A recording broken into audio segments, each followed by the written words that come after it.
¿A qué no sabían esto sobre el verdadero Drácula? Quédense, porque la historia real es mucho más fascinante y aterradora que cualquier película de Hollywood. Cuando escuchan el nombre Drácula, ¿qué imagen les viene a la mente? ¿Un conde elegante con capa, colmillos afilados y un castillo en Transilvania? La mayoría pensamos en la novela de Bram Stoker o en las películas de Bela Lugosi y Christopher Lee. Pero hoy no vamos a hablar de ese personaje de ficción. Hoy vamos a desenterrar la historia del hombre real que inspiró la leyenda, Vlad III, también conocido como Vlad el Empalador.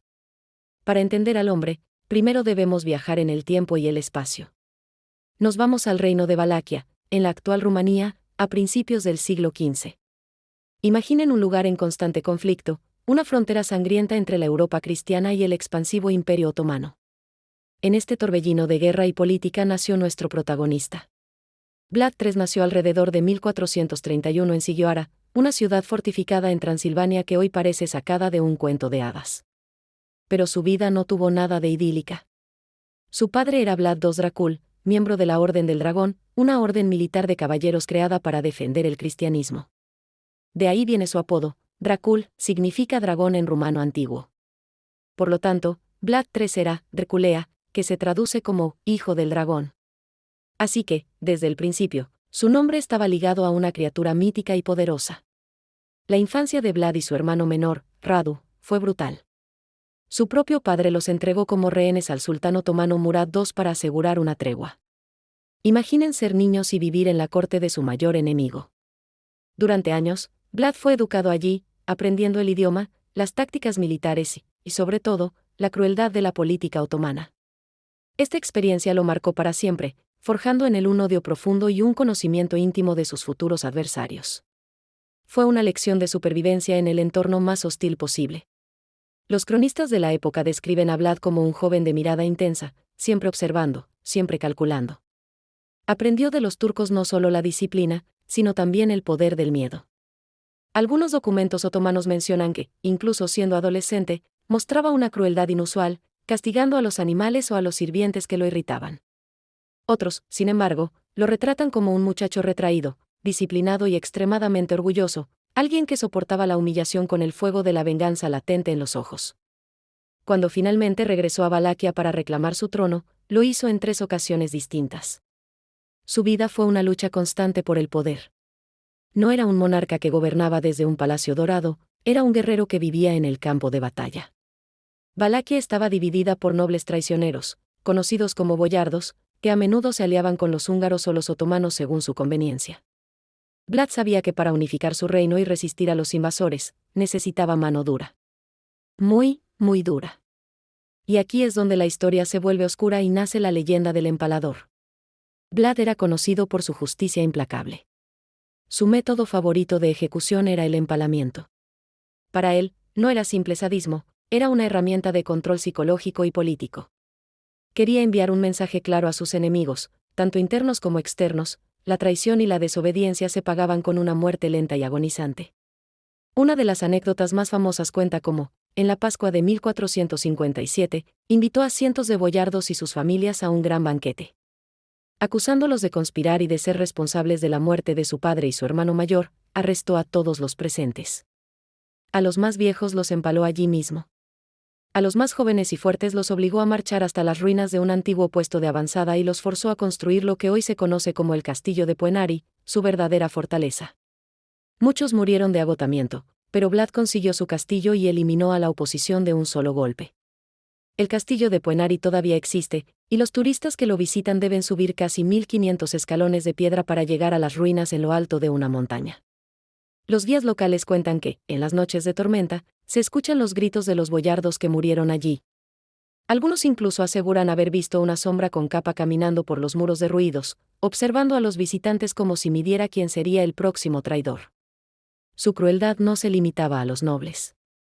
Se dice que aplicaba castigos terribles por cualquier delito.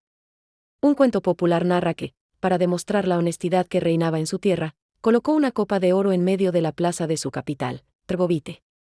La copa permaneció allí durante todo su reinado, y nadie se atrevió a robarla. ¿Era por respeto o por un miedo paralizante? Probablemente, una mezcla de ambos. Los campesinos lo temían, pero también lo respetaban. Sabían que bajo su gobierno no habría ladrones ni asesinos, pero tampoco misericordia. Los cronistas sajones, enemigos de Vlad, difundieron panfletos con grabados que mostraban al voivoda rodeado de cuerpos empalados, comiendo en una mesa mientras sus víctimas morían lentamente. Esos grabados circularon por toda Europa, convirtiendo a Vlad en un monstruo ante los ojos del continente. Pero curiosamente, en las aldeas rumanas, su imagen era la opuesta, el príncipe justo que había traído orden y justicia. Su momento más legendario llegó en 1462, durante la guerra contra el Imperio Otomano. El sultán Mehmed II, el conquistador de Constantinopla, marchó hacia Valaquia con un ejército inmenso, 3 veces más grande que el de Vlad. Sabiendo que no podía ganar en una batalla abierta, Vlad recurrió a la guerra de guerrillas, emboscadas, envenenamiento de pozos y tácticas de tierra quemada. Su golpe maestro fue un ataque nocturno sorpresa al campamento del sultán, con el objetivo de asesinarlo. Aunque no lo logró, causó un caos y un pánico tremendos. Pero lo que Mehmed y su ejército vieron al acercarse a Trgovite fue lo que realmente quebró su moral. A lo largo de varios kilómetros, Vlad había creado un bosque de los empalados, se dice que había unos 20.000 prisioneros turcos y búlgaros empalados en estacas. La visión fue tan espantosa que el propio sultán, un hombre acostumbrado a la guerra, se retiró, admitiendo que no podía arrebatarle el país a un hombre capaz de semejantes actos.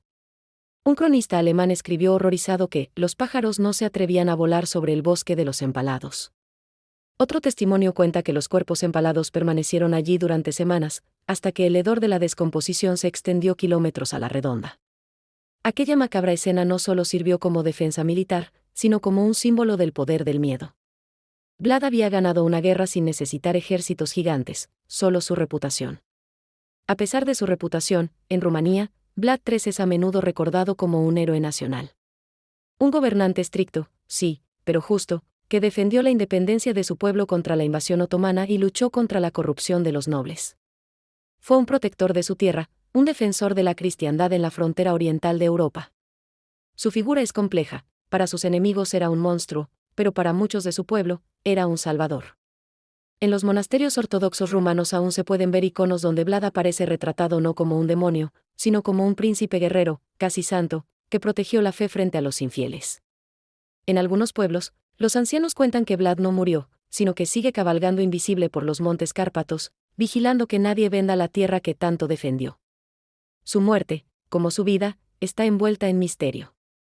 La versión más aceptada es que murió en batalla contra los otomanos cerca de Bucarest, a finales de 1476 o principios de 1477. Se cuenta que fue decapitado y que su cabeza fue enviada a Constantinopla, conservada en miel, como trofeo para el sultán. Un final sombrío para el hijo del dragón. Su cuerpo fue supuestamente enterrado en el monasterio de Snagov, en una isla cerca de Bucarest. Sin embargo, cuando los arqueólogos abrieron su supuesta tumba en la década de 1930, la encontraron vacía. Y aquí empieza otro de los grandes misterios. Algunos creen que el cuerpo fue trasladado en secreto por monjes fieles para evitar profanaciones. Otros sostienen que nunca fue enterrado allí y que su tumba está escondida en algún lugar de Transilvania. Incluso hubo teorías más extravagantes que decían que Vlad nunca murió realmente, que su desaparición fue el origen de las leyendas vampíricas. A finales del siglo XIX, cuando el escritor irlandés Bram Stoker buscaba inspiración para su novela, encontró una breve referencia a Drácula, voivoda de Valaquia, en un libro de historia húngara. Le fascinó el nombre, que le pareció exótico y oscuro. Lo tomó prestado para su personaje sin saber, probablemente, cuán real era la figura detrás del mito. Es curioso pensar que si Bram Stoker no hubiera leído aquel fragmento de historia, quizá el mundo nunca habría conocido al conde Drácula. En su novela, Stoker nunca describe con precisión al personaje histórico, pero sí hereda de Vlad su aura de poder, su conexión con la sangre y su deseo de dominio. El Drácula literario no empala cuerpos, pero se alimenta de la vida de los demás de una forma igualmente simbólica. Cambió la estaca por los colmillos, pero el resultado era el mismo, el miedo. En las cartas que Stoker escribió mientras investigaba, se nota su fascinación por Europa del Este. Consultó mapas antiguos, relatos de viajeros y textos sobre supersticiones rurales. Nunca viajó a Transilvania, pero su imaginación fue suficiente para construir una región mítica, envuelta en niebla, donde los lobos aúllan y los castillos parecen flotar entre las montañas. El castillo de su Drácula está inspirado en varias fortalezas reales, pero muchos creen que Puenari, la fortaleza de Vlad, fue su mayor referencia. El castillo real de Puenari, encaramado sobre un acantilado de roca, tiene una vista tan impresionante como inquietante. Los aldeanos cuentan que por las noches se escuchan pasos en los muros, y que el viento, al pasar por las grietas de las piedras, suena como un suspiro humano.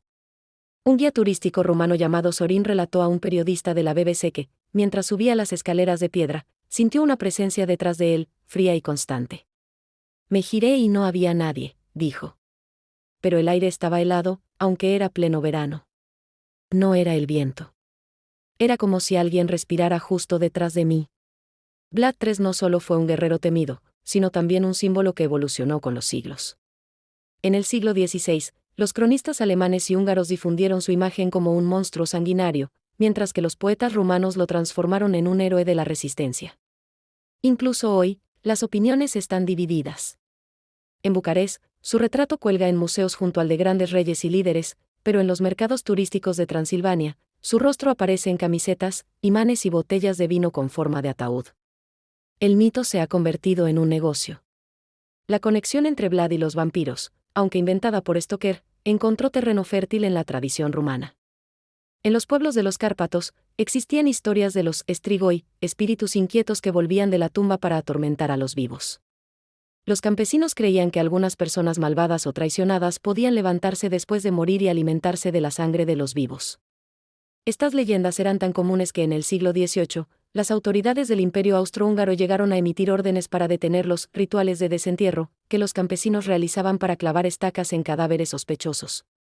En 1725, en Serbia, el caso de un campesino llamado Petar Blagojevich encendió la histeria vampírica en Europa. Se decía que después de su muerte, se apareció a varios vecinos y los drenó de sangre. Cuando abrieron su tumba, el cuerpo estaba intacto y con la boca manchada de rojo. El gobierno local pidió ayuda a médicos vieneses, y el caso llegó a los periódicos europeos. Es probable que Bram Stoker conociera estas historias y las mezclara con la leyenda del Hijo del Dragón, creando así un monstruo literario que era mitad historia, mitad mito ancestral. La figura del vampiro también fue moldeada por las obsesiones del siglo XIX, la sexualidad reprimida, la aristocracia decadente y el miedo a la ciencia. En Drácula, el conde representa el deseo prohibido y la corrupción del alma.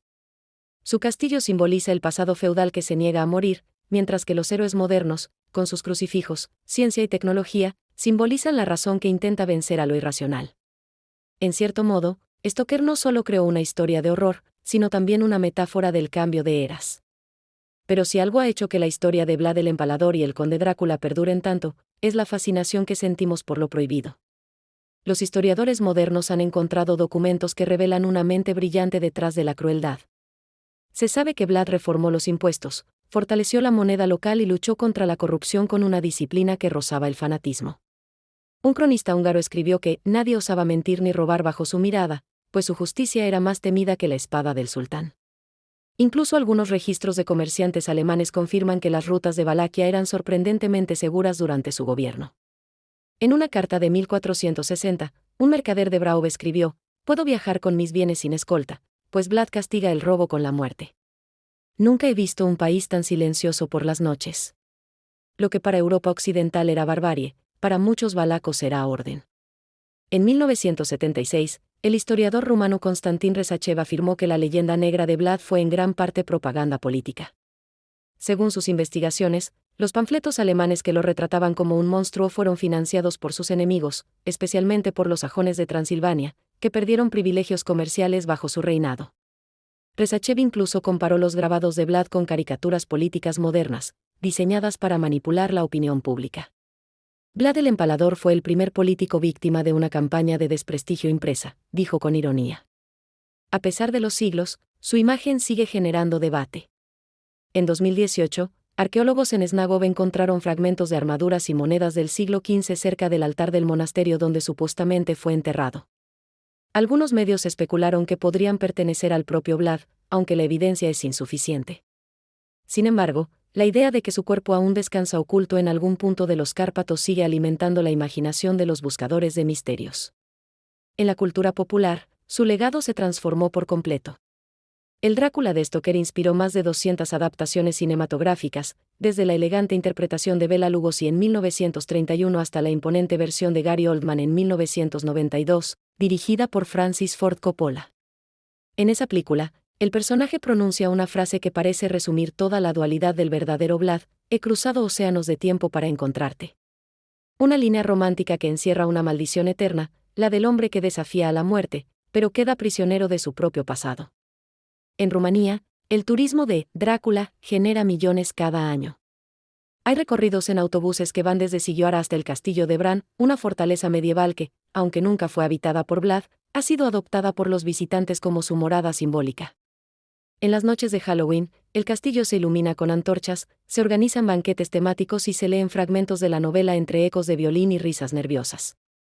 Curiosamente, los locales suelen sonreír ante el entusiasmo extranjero. Para ellos, Vlad no fue un vampiro, sino un símbolo de resistencia.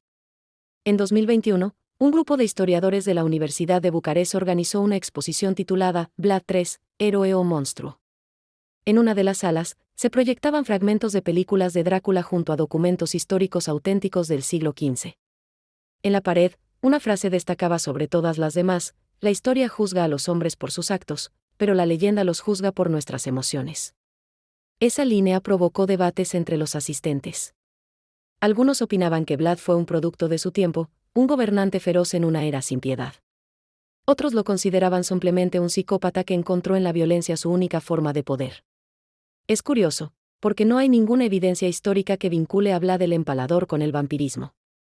Las historias de vampiros ya existían en el folclore de Europa del Este, pero eran sobre campesinos no muertos que volvían de la tumba, no sobre aristócratas sofisticados. Stoker fusionó la figura histórica de Vlad con los mitos vampíricos, creando un personaje inmortal que ha cautivado nuestra imaginación durante más de un siglo. Así que la próxima vez que veas una película de Drácula, recuerda la historia real. Recuerda al príncipe guerrero que luchó con uñas y dientes por su patria, un hombre forjado en la traición y la guerra, cuyo nombre significaba hijo del dragón mucho antes de que significara vampiro. Su legado es una mezcla de heroísmo brutal y terror calculado, una historia mucho más compleja y humana que la del monstruo de la noche. Espero que hayan disfrutado de este viaje a la verdadera historia de Drácula. La realidad, a veces, supera con creces a la ficción. Si les gustó el video, no olviden darle a me gusta, suscribirse al canal y activar la campanita para no perderse ninguna de nuestras futuras exploraciones históricas. Déjenme en los comentarios qué otra figura histórica les gustaría que desmitificáramos. Gracias por acompañarme y hasta la próxima.